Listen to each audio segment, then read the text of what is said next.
absolute expert who has made a mark for himself, luxury honeymoon as well as Bachelor, Bachelorette. Keshav Arya, the founder of Pure Luck by KFT. When you joined your family business, how did you decide, you're going to make this difference? Our team puts in a lot of time and effort into it. We attend more than 5 trade shows a year. Africa is one of the most romantic places I think Alia Bhatt got proposed in Africa. In the Masai Mara. Yeah. In general, people pay for themselves. And the bride or groom, they might cover a couple of experiences on the trip. They might do like one night. Prague is one of those cities where I love to not have an itinerary because it's just so beautiful. It's so pretty. Like, you want to get lost and explore at your own pace. Experiential hotels and boutique hotels and, castle stays and things like these. Do you all have that as a service? When we're planning a trip, we can handle as much or as little as someone wants. Nightlife is important, but not as important as it is for bachelor trips. Girls also want like a variety of experiences. Which are those few other islands that you feel are getting really popular? Best ways to explore Greece is to charter a yacht and then hop around from island to island. Oh, that sounds so exciting. You can do Naxos, Paros. Croatia is a great place for a buddymoon. There's a bit of everything. Yeah. History, natural beauty, nightlife. I'm already on a trip.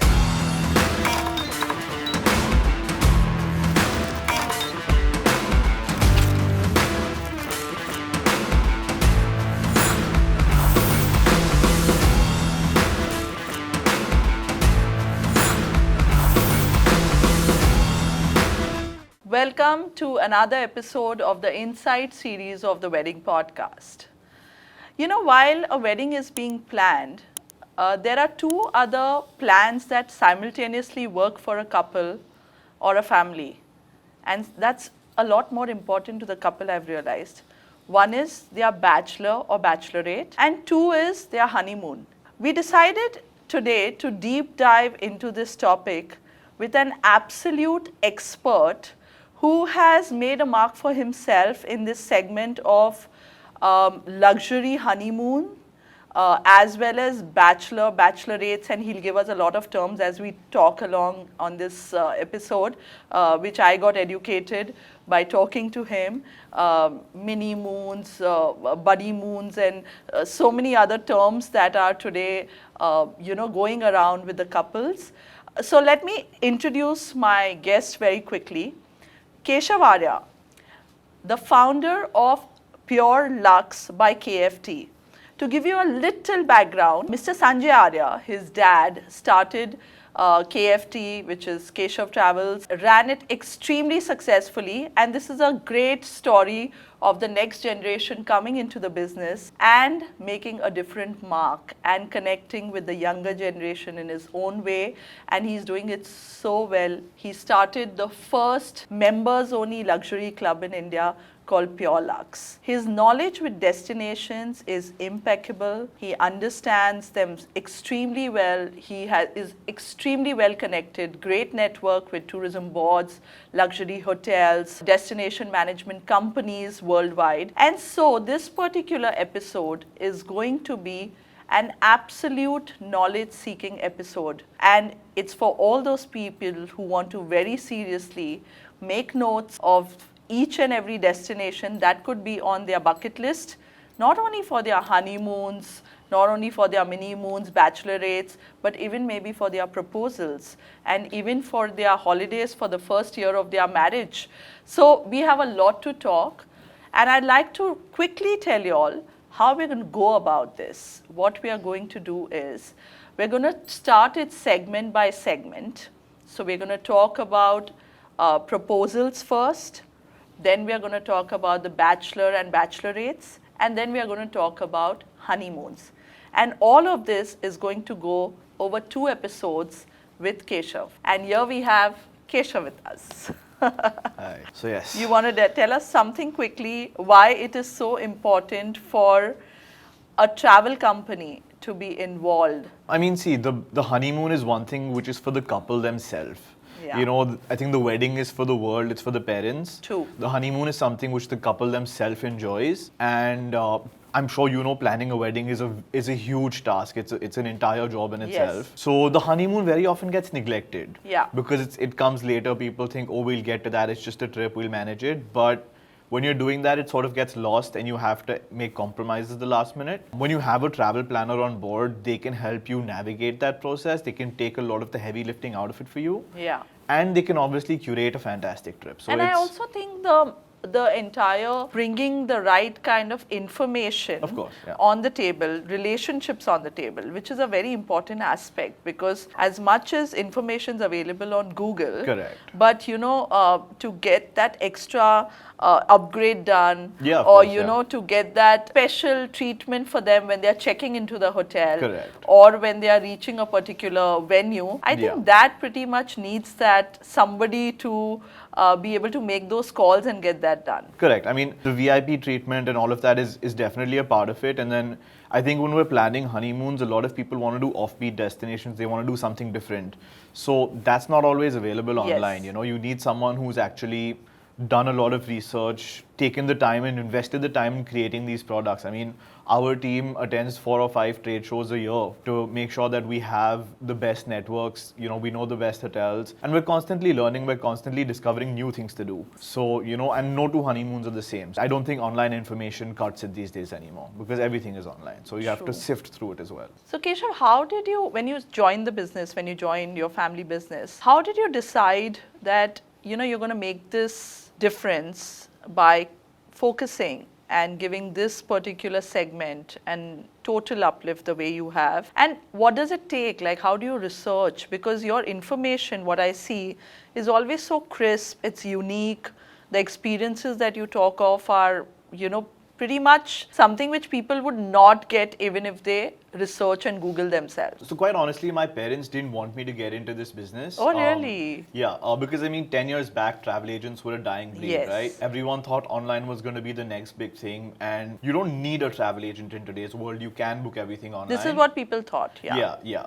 I mean, it's still possible, but I think people now also see the value a travel agent brings to the table, because we do a lot of research on our own, and we have a lot of experience. Yes. So we can help create an itinerary with a lot less research and a lot less time invested on their end. We've made a lot of mistakes, so we know what mistakes not to make. And of course, in the Indian market, you have to be competitive on price. So we actually get people better deals than they would otherwise. So I think that's how we've survived.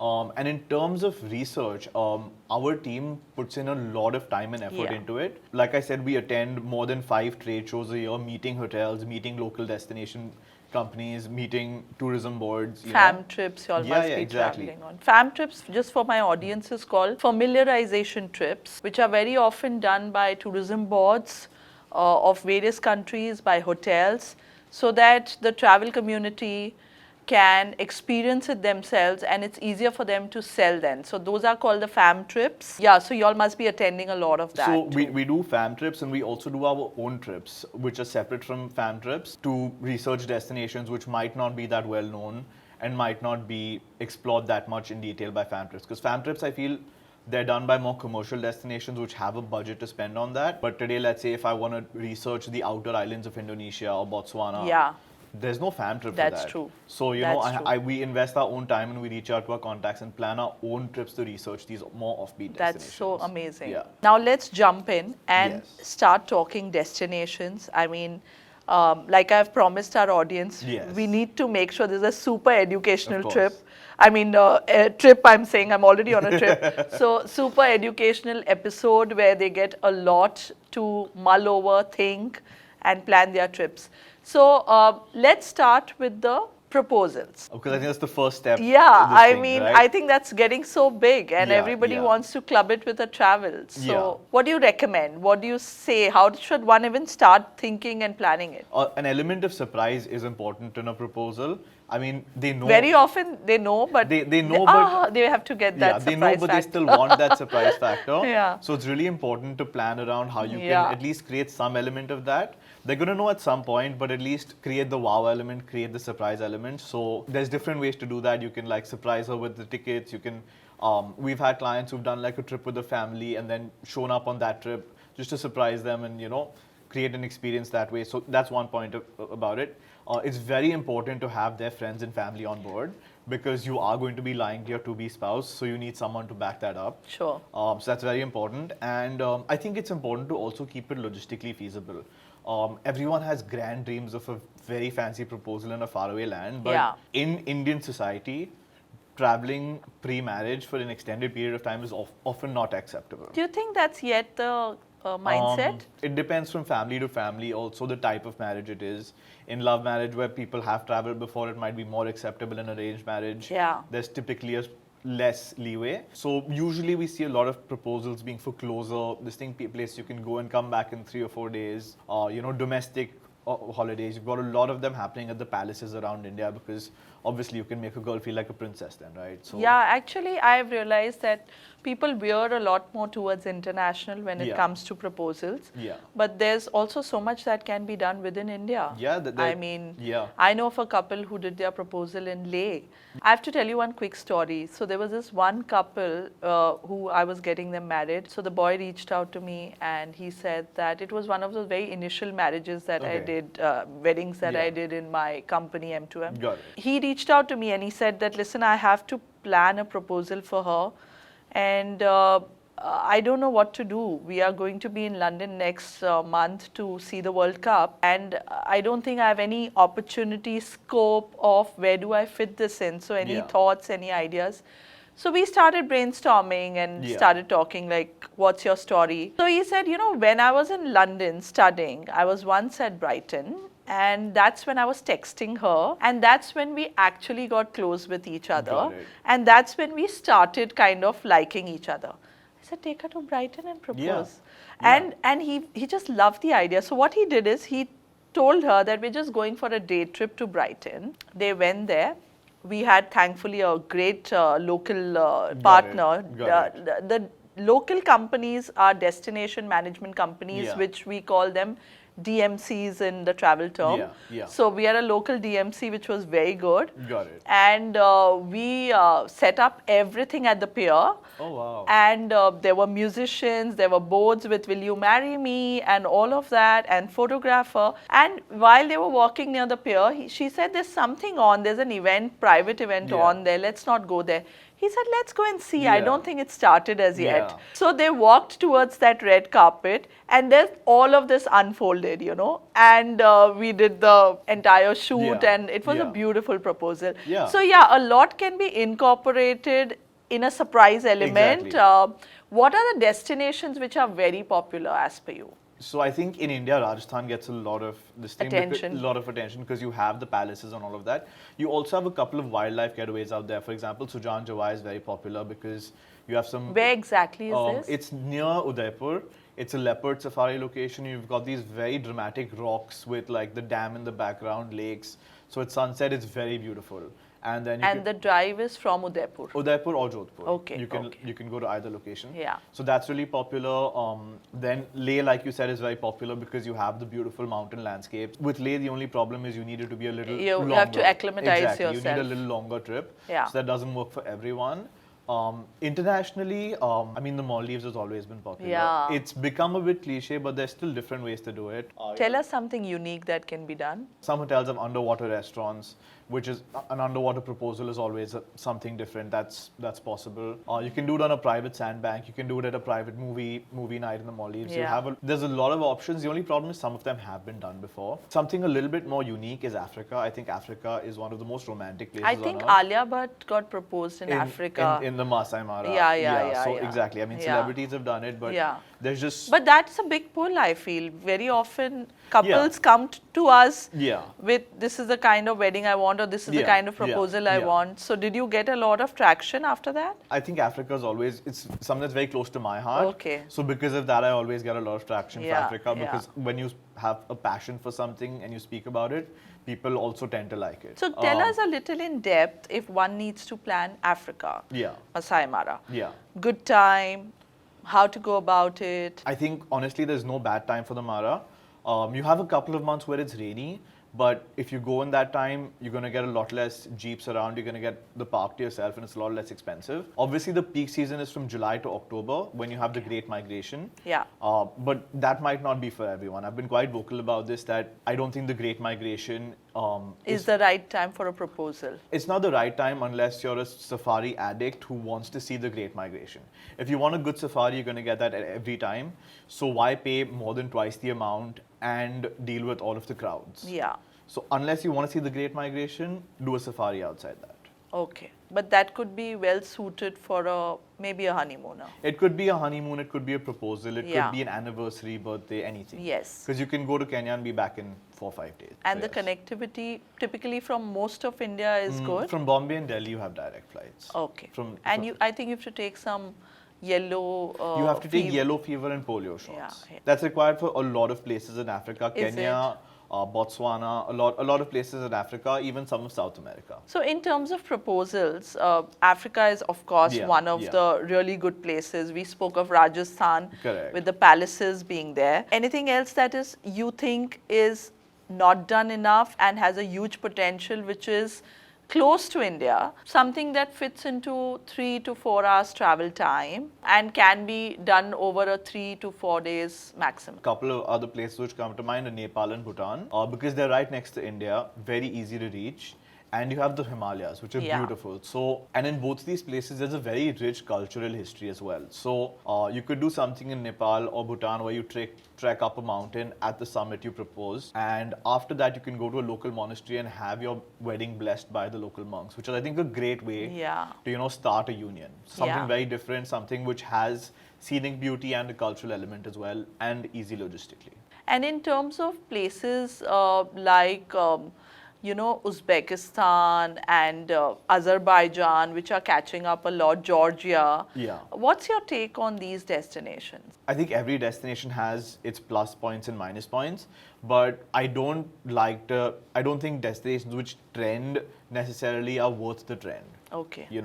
I think it should be evaluated that is it a good destination on its own rather than saying, oh, everyone's going to, Baku, I should go there as well. If you think it's something that you would like, then do it, but I don't think it's right for everyone. And how do you help a client decide that, what's right for them? I mean, we talk to them, we find out what they're passionate about, what the couple has in common, certain special moments, which might be, memories for them. And then obviously we even look at the other factors. We look at when they're traveling. Obviously, if it's in the summer, then we try and avoid Rajasthan. It's going to be too hot. So you look at the season, you look at the logistics, all of that, and then very often you come down to 2 or 3 options, and then you work it out from there. We'll talk now about this whole bachelor, bachelorette, and you had given me another term called buddymoon, which we'll come to later. Bachelor, bachelorettes, my observation with the couples to be getting married is they at times are fighting internally with their parents for a bigger budget for this. And I understand why. They want to be and have a great trip with their friends. What's the trend? Do they foot the bill themselves? Because my observation is that at least the families I worked with, they take care of the food, the accommodation, and typically their friends pay only for the tickets. What's your take? What have you observed? I think it really depends from trip to trip, from couple to couple. But I think in general, bachelors and bachelorette trips is where most people pay for themselves. Okay. And the bride or groom, they might cover a couple of experiences on the trip. They might do like one night. Sometimes the friends want to do one night for the bachelor. So it really depends from group to group how it goes. I think one thing that's really important is that the budget of a bachelor or bachelorette trip should cater to everyone in the group. Yeah. It should not get so expensive that people feel left out or people feel pressure True. with that. So, and when picking a destination, that's often important to keep in mind, to pick a destination that's accessible and budget friendly for everyone. So what are the main criterias that people go through when they're selecting a destination? Like you said, one is budget. Yeah. 2 is accessibility. Correct. And then what else? Weather? I think since it's a bachelorette, nightlife. People yeah. want good nightlife on a bachelor and bachelorette trip. But we're seeing more and more people who want a mix of everything. Like they want good nightlife, they want good food, they want experiences, they want natural beauty. So they want a bit of everything.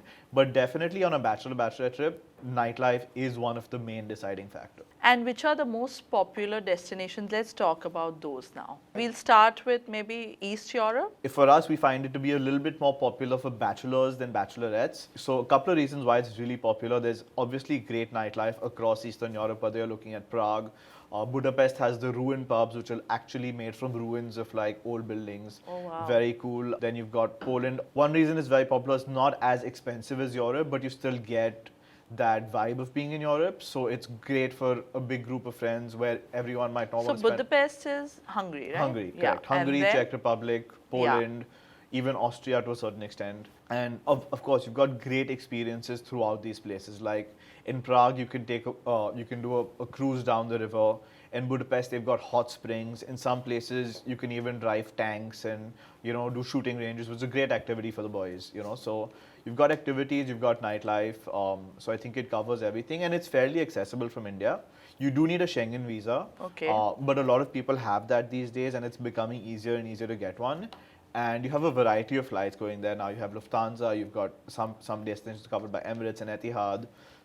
And from some places, Delhi has direct flights as well. But flights have become frightfully expensive, no, Keshav, now? You have to know where to look. Yeah. So you book your tickets in advance, be a little bit flexible on the dates, be a little flexible on which city to get in and out of, and you can find a good deal.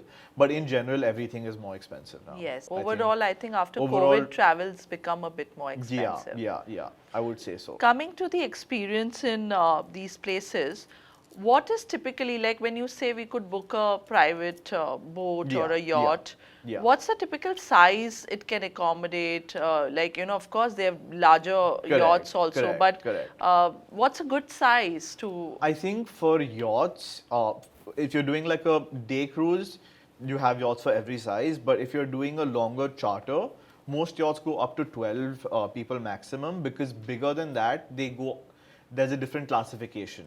In what way? So in terms of global maritime rules, ships with up to 12 passengers are classified as private boats, whereas ships over 12 passengers are commercial boats. Oh. I don't know the exact terminology, but when they're more than 12 passengers, they have a lot more criteria in terms of safety they have to cover. So they become a lot more expensive to operate. Got it. So that's why if you're chartering yachts, you'll very often see the biggest boats are 12 passengers. And in terms of accommodation, good hotels, of course, the luxury hotels Yeah. are there, Yeah. the bigger chains. Correct.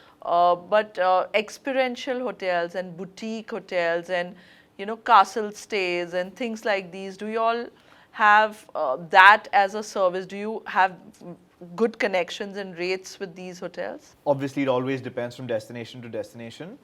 Some destinations you're going to have more experiential options. Typically, we will see that when we're looking at beaches or countryside. In cities, there's not that much scope for it to be experiential because you don't have the space. But definitely, we always get these requests and we can cater to them. What's your favorite in Eastern Europe? I love Budapest, I think. It's a great city. There's a lot of activities to do. The history is very fascinating. Because So what would a typical itinerary be in Budapest? So I think in Budapest, I think 3 days is perfect for Budapest. If you want to cover just the city, on your first day you can get in, take it easy, do like a cruise down the river, see the city light up at night, and maybe do a nice dinner just to get everyone in and keep it a little more relaxed. On the second day, you can do some great hiking around Budapest. So you can, Oh, lovely. So yeah, you can hike up to this little mountain on the Pest side of the city, and you get an entire panoramic view of the river and the chain bridge and the parliament and all. It's really beautiful. You can do that, and then after that, you can obviously explore the monuments and do a general sightseeing of the city. In the evening, Budapest has this really cool thing called ruined pubs. Okay. So these are these old like World War II and ghetto buildings which are partially destroyed, which they've converted into these very cool artsy sort of pubs with great music, So I think you can do a ruined pub hopping on lovely. one night. So you go to like 4 or 5 of them, and they're all very unique. So I think that's a great way to explore Budapest nightlife. And on the last day again, Budapest is known for its hot springs. Huh. So, after partying for 2-3 days, you want to just go to the hot springs and relax, wash all the tension away, and then, fly back to India after that. Or So, go on to Prague or something. Do these pubs and these nightlives need prior reservations? Because, weekends are busy, in most of these cities. And how do you manage that? Because if there's a group of 20, 25 of them going, do you make prior reservations for them? I would say it depends on the plan and on the venue. I definitely think nightclubs, you should have You should have a plan ahead. You should have a table or a section reserved for yourself. If it's a more casual pub hopping sort of thing, I think people, and also it depends on the group size. If you're up to 10 people, you can usually manage it on the spot. But anything more than 10, you should have reservations. And you can assist with that of course. too. When we're planning a trip, we can handle as much or as little as someone wants. Okay. So some people want us to just book their accommodation and give them suggestions and then play it more by ear. And some people want everything planned and booked in advance. So that really depends from person to person. There's no one size fits all approach. In terms of, traveling to these places and God forbid if ever there's a medical emergency. I mean, of course, there's travel insurance that people do. But what's the other measures that you all always tell the travelers or the groups to have? Because, when they're going on these trips and hiking and, going or doing all kinds of activities, what is it that you recommend to them they should be careful with? Following general precautions makes sense. Don't do anything like stupid. Which happens on Bachelor trips. That's what I'm saying. I mean, that's the first thought that came to my head. It does, but I think common sense is the first thing. Obviously, making sure you carry first aid kits, making sure you carry certain basic medication. Insurance, for sure. Insurance goes without saying. And I think when we're planning more remote locations, we also suggest getting evacuation insurance. Okay, that's an important one. Can you explain a little bit of that? So, for example, in Africa, every trip we book has medical evacuation insurance because obviously all of these camps are remote. So in case you have a medical emergency, the insurance will pay for a medical evacuation flight to the nearest hospital, which could be, an hour or two by flight away. They will send a private medical ambulance aircraft to pick you up and take you there. So it's very important for things like that. Or if you're doing, extreme sports, stuff like that, medical evacuation insurances. So that's great. We learned so much about the Budapest. Now tell us something about Prague. If you can take us through a quick itinerary in Prague. So I think Prague is one of those cities where I love to not have an itinerary because it's just so beautiful. It's so pretty. It's this type of city you just want to get lost and explore at your own pace. But there are a couple of unique things which I could suggest in Prague. One is this little monastery on the top of the hill called the Strahov Monastery. It's not very well known. It's a little bit off the beaten tourist circuit, but it has one of the most beautiful Baroque libraries in all of Europe. The ceilings are frescoed. It's really beautiful. And they brew their own beer in the monastery. Wow. So so you can... In the monastery? In the monastery. So I mean, historically in Europe, monks were the ones who brewed beer. Yes. And also, I was in France, south of France, and the monks were the winemakers. Exactly. Yeah, absolutely. So you trek up the hill to this little monastery, go see the library and all, and then they have a little brew pub on site where you can go have a few beers and relax. I think it's a very different experience. And then of course in Prague, the nightlife is fantastic. You've got some amazing clubs. I think there's one which has like 5 levels. That's a big attraction for bachelor trips. I think Prague is best done without a fixed itinerary. Just explore the city, get lost in it, find these little smaller hidden gems and enjoy the city itself. So this is a lot of, you're saying, mostly the boys' trips or the bachelors? Yeah, I think Eastern Europe is better for bachelors. It's also, I think... Sorry, we don't want to sound sexist here. Of course, the girls can take their trips there. No, it's not that. I just think it might not be the safest for girls. To explore by themselves. When we're talking about bachelorette trips, we also want destinations which are a little bit more developed and have a little bit more focus on safety. That's my only reason for saying it might be. You think with these places there could be a slight safety issue with nightlife and all of it? I don't think there's a safety issue. It's just, it's better to be safe than sorry. True.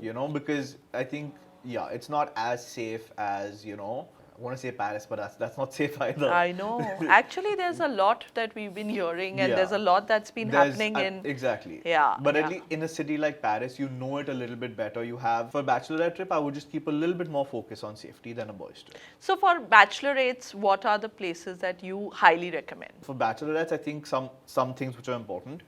Nightlife is important, but not as important as it is for bachelor trips. Girls also want like a variety of experiences. They want good food, they want good wine, and they want shopping. And maybe spa? And spa, of course, So, we get a lot. So, I think Paris, again, like I mentioned, works great for bachelorettes because you have everything out there. You've got fine dining, you've got great spas. Obviously, you have a ton of shopping. It's the Yeah. retail capital of the Yeah. world. And you can even do some great day trips from there. Like you can go to Champagne, you can have like a day of treating yourself to all of the best champagnes of France, you know. So I think it works great for bachelorettes in that way. I think again in parts of Asia, like I think Vietnam has become very popular for bachelorette trips because you have a bit of beach, you have a bit of nightlife, you can go to the spa, you have like some sightseeing and experience options, you can take a yacht for the day. So I think that's also very popular. And I think it would be best suited for, I wouldn't say, economical, but much lesser in pricing, maybe 10, 15, 20% lesser than going to Europe. I think any destination can be done in any budget. Vietnam definitely has a lot of budget-friendly options, but there's also some spectacular retreats for people who want something more fancy. You know, And what typically would be an itinerary in Vietnam? So do you go to any one city or you cover a couple of cities like Da Nang and... Yeah, so Vietnam, we would typically cover at least 2 locations. Okay. So like you could do either Ho Chi Minh or Hanoi as a city escape where you can focus a bit more on culture, on sightseeing. You can do it. You can go to the Ha Long Bay. You know, see a bit more about Vietnam's history, which is again fascinating. And then we often combine that with the beach. Okay. So you can either do Da Nang, which is, you know, you've got a UNESCO heritage site, Hoi An out there. Yeah. Or you can even do something more offbeat like Nha Trang, where you have some beautiful properties where if you just want to relax and spa, you can do something like that as well. What was the place you said? Nha Trang. Nha Trang. Yeah, there's a beautiful property in this bay called Ninh Van Bay. You can only reach there by boat. They've got like some villas over the water. They've got villas on the hillside, private pools. So for someone who wants something a bit more fancy, that's fantastic. You know, in terms of islands, I also realize, I mean, that's catching up a lot. Yeah. People love to do exotic islands. Yeah. I mean, of course, Maldives has always been pretty much the favorite with luxury and with so many resorts there. Yeah, yeah. Which are those few other islands that you feel are getting really popular or maybe hidden gems?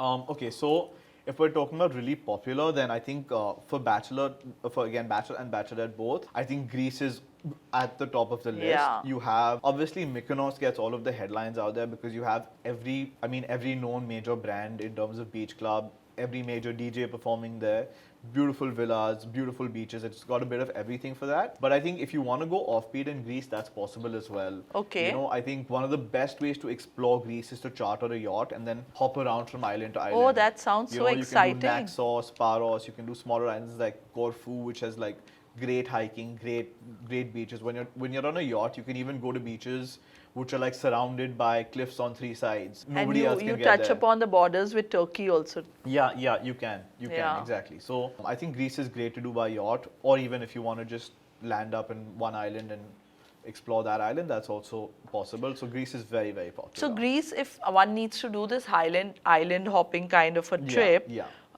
typically probably a 4 nights or 5 nights? I think a minimum of 4 nights, because less than that you're just going to be on and off. You can do up to a week also, you know, but I think a minimum of 4 nights is. And when you say you can hire a yacht, these are again typically what size? I think the minimum would be 4 people. But I think the sweet spot is 8 to 12. 8 to 12. Yeah, because you want a bigger boat, so it's a little more stable in the water. Yeah. Really small boats can be a bit unstable. So a bigger boat for 8 to 12 people will be more stable. You'll have more facilities on board. You can have a boat with like a jacuzzi, with like, you know, a private chef, a private bartender, all of that. So, and in terms of cost, what's typically a starting point, Keshav, for hiring a yacht in Greece? A good yacht would be about 50,000 euros for 4 or 5 nights, you know. And this includes all the works, or? That includes the yacht. Yeah. So, but yeah, a good yacht, you know, like which has with its own crew, which has a decent amount of bedrooms, a private, you know, indoor and outdoor spaces. Obviously, there's no limit when it comes to yacht. It can go up to millions of dollars. Yes. There's no limit, of but like course. a good... It's like a starting point, I it's a wanted to starting understand. point, exactly. So great. I think Greece is an option we spoke. We spoke of Eastern Europe. What's your take on Azerbaijan? I keep coming back to this because I personally love it. No, I think it's really good. Yeah. And like Baku's become very famous. A lot of influencers have gone there lately. But I think that's not the only thing in Azerbaijan. You know, it's just the capital of the country. You've got a lot of day trips from Baku, which are fascinating. You've got the mud volcanoes. You've got the certain fire sites, which are very, very cool. And it's also got a lot of good skiing in the winter. Yes. So I think a nice group activity to do during the days. Yeah. You know, so you can spend the day skiing, you can spend the nights bonding, enjoying, you know, the nightlife. And so there's a bit of everything for everyone out there. And then obviously Baku, the old town, is very beautiful. Yeah, it's very beautiful. It's got like the charm of Asia and Europe. Middle East, Yeah, like it's exactly. a great blend, it's a great I feel. blend. And the you've got nightlife is great. Exactly, you've got a bit of everything. Yeah.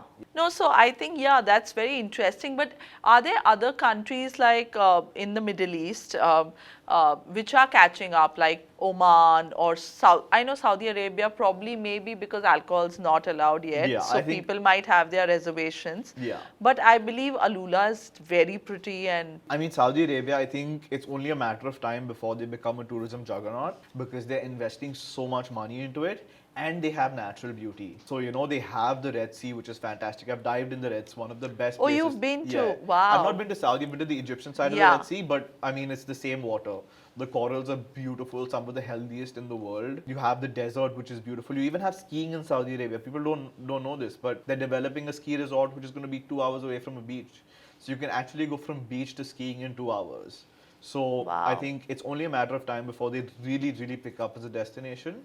I do think some things need to change, like they need to allow consumption of alcohol. I think it's, like you said, it's a matter of time. I think it just takes a while, you know. I mean, there's things that we see are changing, but this is something which I mean, we've had a lot of conversations around this even as a wedding destination. Yeah. And I think it will take a time. But the other destination within Middle East, which is making a lot of moves and being super active is Qatar. I mean, especially after F1 and with the inventory being so much in the country, they really have great promotions happening. They've been working very closely with the wedding industry as well as the travel industry.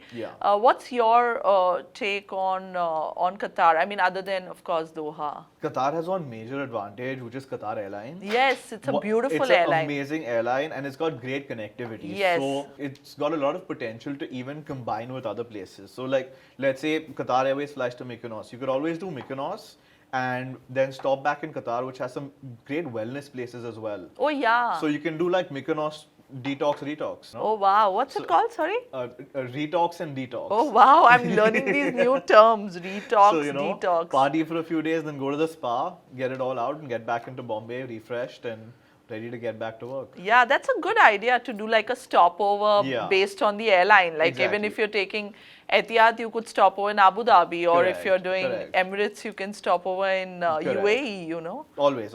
I mean, we do get a lot of that, especially when you're on the Gulf carriers. I mean, Abu Dhabi and Dubai, there's always something to do for 2 or 3 days. Yeah, I mean, at least if nothing, people want to just kind of shop or, you know, have a good luxury stay. Correct. You know? Exactly. Talking of Indonesia, Bali is my personal favorite and will always be, because I think there are these few places in the world which you can always keep going back to.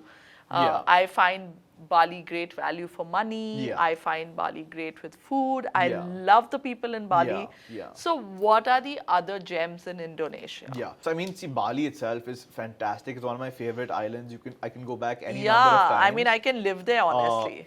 And there's a lot of hidden gems within Bali itself. Like Ubud has become popular now. But earlier nobody knew about it. You know, you've got places like Manjis where there's a beautiful. What's it? Manjis. Manjis. Yeah, there's a beautiful Aman property out there. You know, not many people even know of this, but it's like on a cliff. You've got like endless sea views. I think that's obviously more for the honeymoon segment than the Bachelor segment. So we'll talk about it. We'll talk about that later. But I think another great thing about Indonesia is the rest of the island. So for someone who wants like a more activity-focused honeymoon, a more activity-focused bachelor or bachelorette trip, you can go to Bali, party for a few days, and then go to something like Komodo or Raja Ampat, charter a yacht with your friends. Raja Ampat. It's the best diving in the world. Go to these locations, charter a yacht and just like dive, island hop, snorkel for a few days. Like I went diving in Komodo and I was diving with manta rays this big. they were coming like this close to me. So as an experience with your friends and loved ones, to bring everyone together, share those sort of moments is a very special thing. And I'm sure the yachts would not be as expensive as in Europe. You have every range. I love the way when we pay in Indonesia in lakhs and lakhs and you feel like you're so rich. So you have every range, and I think in Indonesia you've got these beautiful traditional Indonesian boats as well. Yes. They look like these old pirate boats. They're really beautiful. You can charter those as well. Might work well for a good proposal also. Yeah, I mean, it could, because when we were in Komodo, we did this beach party on a untouched pink beach, and there was a volcano like in the background. So think of how beautiful that would be as a location for a proposal, you know. Yeah, I mean, the natural beauty across Indonesia, not just Bali, is stunning. It's I think the rest of Indonesia is a gem waiting to be discovered. I'm going in no order, but I'm just talking to you as destinations are coming to my mind. And I love the way you can just keep talking about it. I mean, I literally feel I need a holiday now. But what's your take on Marrakesh? Again, Marrakesh, super offbeat. Because again, people know only of Morocco. Yeah. And there's so much more that can be done. Yeah. It's a city with a bit of everything. You've got great nightlife. Yeah. But you've also got great culture. People forget Marrakesh is where a lot of great designers like YSL lived. So you can go to his house, you can go to his gardens. You know, you can do a hot Jardins. Yeah, jardins. Exactly. You've got the French influence, you've got the Middle Eastern influence. It's a great melting pot of cultures, which makes it so special. And you've got some beautiful hotels. Like, I remember there's only one hotel where Dad checked in and actually video called me saying, Keshav, this hotel is fantastic. What's that hotel? Well, we're not going to name names right now. But people have to call Keshav to know that hotel. His room was 3 floors. Oh, wow. The ground floor was the living room, the second floor was the bedroom, and the third floor was a rooftop terrace with a private pool. This must be one of those very high-end, what's it called, Riyadh? It was a Riyadh hotel, so every room was its own So Riyadh. Riyadhs, just for people to know, I'm sure people who've been to Marrakesh know this, Riyadhs are pretty much like private homes that are converted into accommodation places. And they are beautiful experiences because you feel like you're a part of that particular city, you know, for those days that you're living. I stayed in a Riyadh too when I went to Morocco. Maybe not as fancy as where your dad stayed, but it was a great experience, you know, and they cook the local food for you and, you know. And there's a lot, I mean, apart from the stay, there's a lot to do. Like we've done motorbike sidecar tours around Marrakesh. We've done hot air ballooning. You can do an overnight trip to the Sahara Desert, also spend a night in the desert camping. So, you know, there's a lot to do besides just the nightlife, which is fantastic. Yeah, that's amazing. What we spoke earlier, buddymoons. Yeah, Now, what exactly is buddymoons? First, let's talk about that. You know, earlier, I think, with the way society was earlier, the girls had their own friends and the guys had their friends, and they wanted to travel with their friends before a wedding. But now everything's a lot more mixed. Yeah. You know, so like half of my friends are girls and half of my girlfriend's friends are going to be guys, and everyone wants to travel together. And I think another big part is that people want to actually travel with their significant other, right? Yeah. So they want to celebrate with their significant other and all of their friends, regardless of gender. So I think that's where the buddymoons come in, which is like a mixed trip of girls and boys both. Is this a very Gen Z kind of a thing, or a maybe? I think millennial. Millennial. I think it's a millennial thing because I think, the traditional gender rules don't really exist so much, you know, anymore. So buddymoons is the thing. Yeah, and then with the buddymoon, obviously, we look at places which are more activity focused. We're going to have something for both the guys and the girls. There is nightlife, but there's activities, there's, you know, that's why I think Marrakesh and Indonesia work great for a buddymoon because you have nightlife, but you have stuff like diving, you have snorkeling, you've got your hot air balloons and quad bikes and all of the activities to keep everyone busy. I also think maybe the Eastern Europe can be explored in the buddymoon format a lot more, so that the girls can also be a part of. Any destination can be great for a buddymoon. You know. But any specific recommendations? So like, for example, my group of friends is really obsessed with Game of Thrones. So like, I would love to do Croatia with them, where we can visit all of the Game of Thrones filming locations. Croatia, not many people know this, but they've got great wine. So we can even do a day trip to some of their smaller vineyards, go do a wine tasting. For those who eat non-veg, they grow a lot of oysters. You can do an oyster tasting as well. So great food and beverage, great nightlife, and then unique things like the Game of Thrones tours. You can take a yacht out, island hop. They've got a blue grotto of their own. So yeah, I think Croatia is a great place for a buddy moon. There's a bit of everything. Yeah. History, natural beauty, nightlife, food. So I think that's one great But when location. you say Croatia, we're talking Dubrovnik or we're talking... I think the whole of Croatia. I mean, Dubrovnik, of course, is going to be one of the main things because it's the capital. Yeah. But like I said, island hopping is great. So how many days itinerary? I think up to a week is good for Croatia. A week. You can easily do a week in Croatia, even more. Definitely the most famous places are Dubrovnik and Var. Yeah. But even like smaller islands, you've got one called Korčula, which was the birthplace of Marco Polo. Okay. So again, they've got great wines. They've got this beautiful old town. You can go sailing out there. So a lot of hidden gems. All are across drivable. Croatia. I think Croatia is best with a yacht. With a yacht. With a boat. Or you can drive and take a mix of ferries, but I think a boat makes it a lot easier. One of Croatia's hidden like offbeat gems is up north, the Istria Peninsula. Istria. Yeah. So this is actually one of the best regions for growing truffles. Oh. So if you're there in a particular season, the truffles you get out there are fantastic. Wow, black truffles, white truffles. Black truffles mostly, yeah. So great for like, truffle hunting and great wine again. And which other destination? A destination which has had a bad rep, but I think is changing very quickly is Thailand, especially Bangkok. Like people always thought, oh, Bangkok, people just want to go there and party and go to Khao San Road and blah, blah, blah. Yeah. But there's a lot, I think it's getting a lot of popularity for boys trips, girls trips. We've even done like a lot of retreats of friends and families out there. Because there's so much to do out there. There's something for everybody. There's something for everyone. You've got like a huge list of Michelin star restaurants. You've got everything from Gagan, you've got French, you've got Italian. You've got great hotels, both alongside the river and in the city center. I love the river side of Bangkok. It's so peaceful. It feels like a holiday. You've got great shopping. So all of the girls love to go to Bangkok. They love to shop. You've got every designer brand you can imagine. And you've got a lot of offbeat activities. Like we've done some itineraries where we had people doing Muay Thai classes. Oh, wow. And going for the Muay Thai matches. We had one where we had a Buddhist monk from Bangkok come in and do a meditation session. Lovely. So very different activities. It's not all about nightlife and partying. You've got a lot of activities. There's always that aspect attached to that destination, but there's so much more that can be done. And even with nightlife and partying, I mean, you have your entire Sukhumvit and Khao San side, but there's also great cocktail bars. Yeah. Like on my last trip to Bangkok, I went to this hidden bar. You walk into a locker room and you slide some of the lockers to the side, and it's this hidden speakeasy with about 10 seats. How and some cool of the is best that? cocktails I've ever had out there, So that's so lovely. Very different, very bit of something for everyone. That's amazing. I'm sure you have this long list of these hidden gems and places one could explore and Yeah, I think people want. I think that's part of what we strive to. Stuff which people can't find online or stuff that we've tried ourselves, and how to go off the beaten track. Because I think online, even with AI now, if you go on to ChatGPT is going to give everyone the same itinerary. Yes. So we give you something a little bit different, That's which amazing. I think is important. Also, Keshav, I feel all the destinations that we've spoken in this segment of proposals and Bachelor and Bachelorettes are pretty much, I would say, on the luxury end. And I know Pure Lux is about luxury. Yeah. But just for the rest of our audience who probably will want to have a slightly more economical and a slightly more tight budgeted trip, these destinations yet work for them, or there are a few that they got to consider separately for? Like I said, I think most destinations can be done in any budget.